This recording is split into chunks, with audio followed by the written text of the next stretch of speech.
Now, as some of you already know and I mentioned before, I was at a war memorial last November when this Korean girl came up to me afterwards and asked me out. Well, what you don't know is that this girl turned out to be from Busan. And even though I wasn't going to date her because I was with Natalie at the time, she lived in Busan. She had the information I needed to set up and move there. So I had asked and made arrangements with her on a few occasions to go out with her to a coffee shop where I could take notes and learn about the area, Busan, the living conditions, Korean money, culture, the do's and don'ts, etc. And she had agreed. But the thing was that she had a job working as a waitress and I had a job in the grocery store, and we could never ever get our time together to mesh. Because when I was working she wasn't, when she was working I wasn't.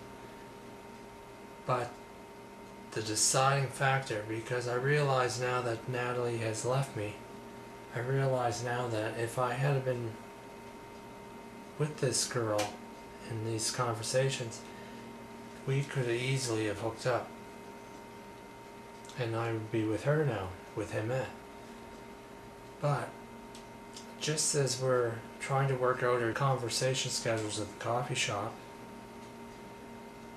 that was the time that Kim Jong-il of North Korea decides to shoot up an island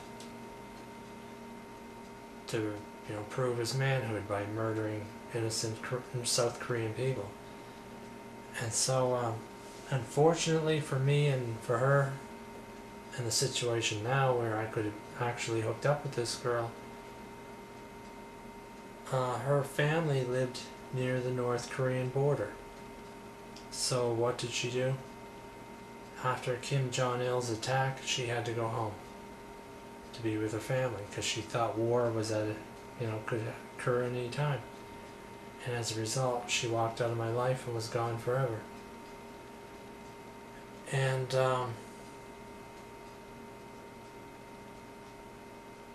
it's like they say, it's like the saying, the impossible dream. Because I realize now, like I just said, I could have probably been with this girl. But of course, fate intervenes and drives her away too. For those of you who don't know Korea, or that region, the North Koreans are considered to be the badasses in that neighborhood. And they take what they do very seriously. They are a real threat. For example, during the late 50s up until, during the early 60s up until the early 80s, North Korean submarines would go off the coast of Japan and abduct Japanese citizens. And I believe they were probably doing this off the coast of Taiwan as well. They would abduct citizens and take them back to North Korea, where they will be used as Japanese language teachers and re-indoctrinated into North Korean society.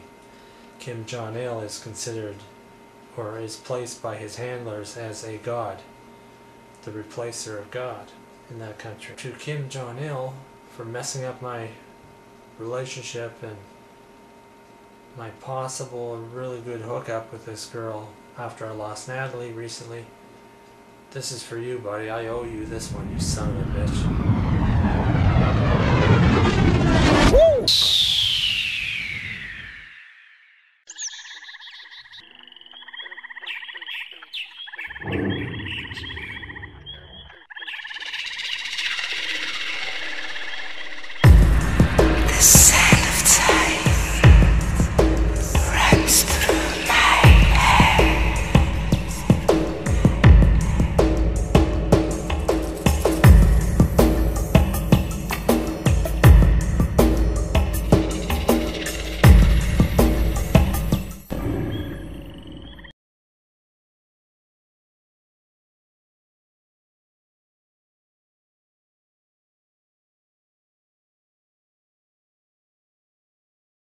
As you know by now, I got a job in a grocery store for a while I'm here at the art gallery. I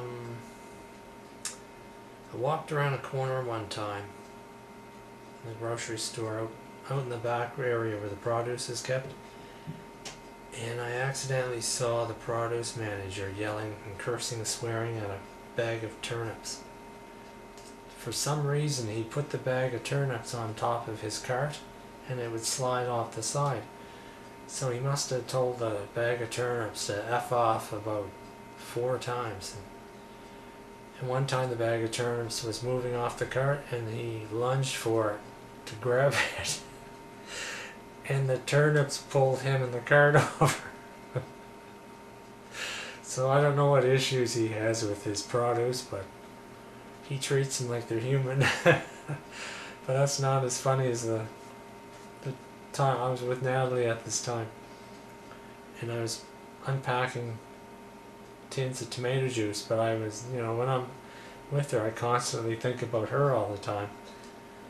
And while I was unpacking the tomato juice and putting them on the shelf, I was thinking about Natalie and how pretty she was, and I was saying to myself, the reason why I like you so much is that you're so pretty. But unfortunately, you know how you have a thought and you speak it rather than keep it in your head, you speak it. I said it out loud. And I'm holding up this can of tomato juice while I'm putting it on the shelf, and I'm saying that the reason why I like you so much is that you're so pretty.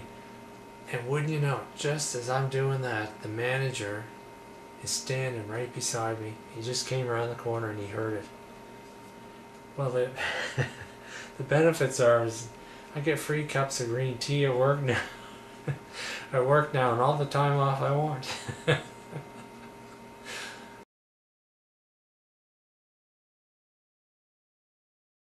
Okay, you gotta hear this one. When I had left Natalie over my disappointment in myself, I had bought a tub of ice cream and I sat there, ate the whole thing on a park bench. So I decided, wouldn't this make a really cool comedy sketch? I'm sitting there on a park bench, and suddenly all these seagulls start surrounding me, and they're staring at me. And I chase them away, and then they chase back after me, and then the end scene was that they would be eating the ice cream out of the bucket, and I would be nowhere to be found. Or if the ground was dry enough, I could just show myself laying on the ground like I was beaten up by seagulls. But the thing was, I could not get the damn seagulls to land, and I couldn't find any. There was something like one showed up, but the seagulls wouldn't land until I was ready to leave. But I had attracted this squirrel, and the squirrel had come down from the bushes, and while I'm standing there facing the seagulls, trying to hope that they will land, because more and more were showing up, but they just weren't landing. Unknown to me, a squirrel had come out of the woods, crossed over to the fence, underneath the picnic table, over to where my bag was, and he was going through my backpack, hauling out my camera equipment, and I thought he was going to steal something, or maybe chew on a piece of rubber in the equipment. But he didn't. He grabbed one of my sandwiches. So he grabbed my half of my egg sandwich, and he ran back towards the woods with it. And I was watching him run across the grass with it, and all of a sudden, this big crow comes flying down, lands right on his back, knocks the sandwich right out of his mouth. The crow grabs the sandwich and flies off. The squirrel had literally been mugged by a crow.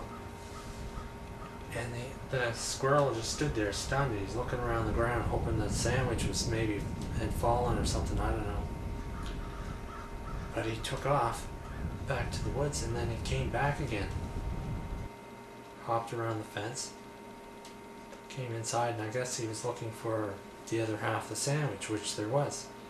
So he goes back into my backpack, and I'm filming him rummaging through that. He comes out with the other half of the sandwich, and he's all happy, and he runs over to the picnic table, chews on it a little bit. And then he starts running across the lawn again, and he sees the crow. This time he's looking up in the air, and the crows are gathering around the fence. So he runs over to the chain link fence, and as the crows hop down on one side of the fence, he goes under the other side. And as they jump back on the fence and go down the other side of the fence, he goes under the other side, because the crow's too big, he can't crawl under the fence or fly through it. So the crows got frustrated with this game of who gets through the fence. And it won the day. The crows jumped up on top of the building. They knew they weren't getting that sandwich, and they gave up on it. But unfortunately, as my squirrel friend was running across with the stolen sandwich towards the woods, out comes another squirrel, jumps his ass, beats the shit out of him. I mean, it was like a scene from The Matrix, where they're leaping into the air and clawing at each other. And there's this huge fight over this half sandwich. And he loses it to the other squirrel. So I gave up filming. There was no point. I couldn't get these seagulls to do what I wanted them to do. So I left. And I came back a month later. I could get at least 25 seagulls, but none of them would land. So I just threw the bread there and I walked away.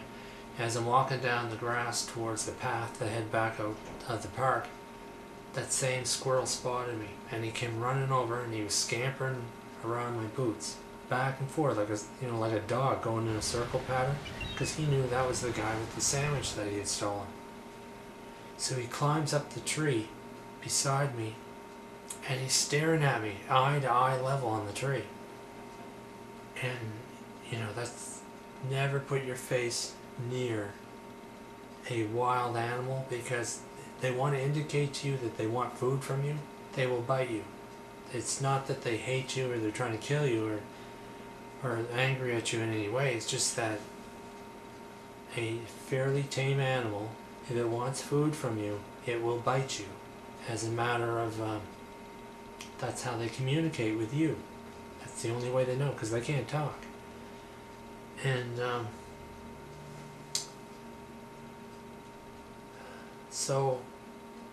oh yeah, and if it's a carnivore, you're in really big trouble, because they will rip into you. But a squirrel's not really a carnivore. So we locked eyes, but I didn't have any sandwiches for him. So he crawls back down the tree, and then he remembered that last time I left a big load of bread up by the picnic table, and I saw him scamper off to go get it. So the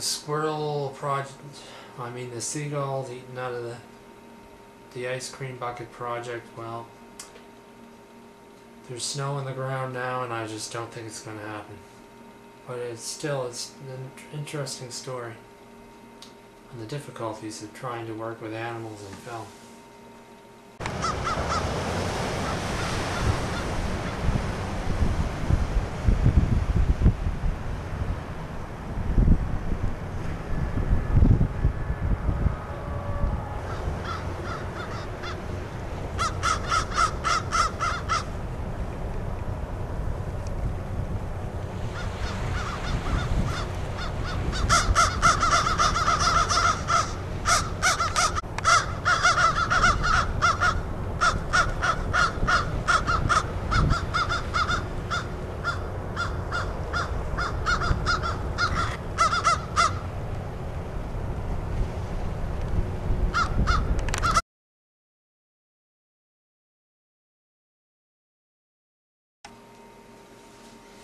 So Christmas Day arrived, and I, watched my favorite Christmas movie of all, Die Hard with Bruce Willis. That's like a Christmas tradition with me now. And Wonderful Life with Jimmy Stewart came on, and I missed it again this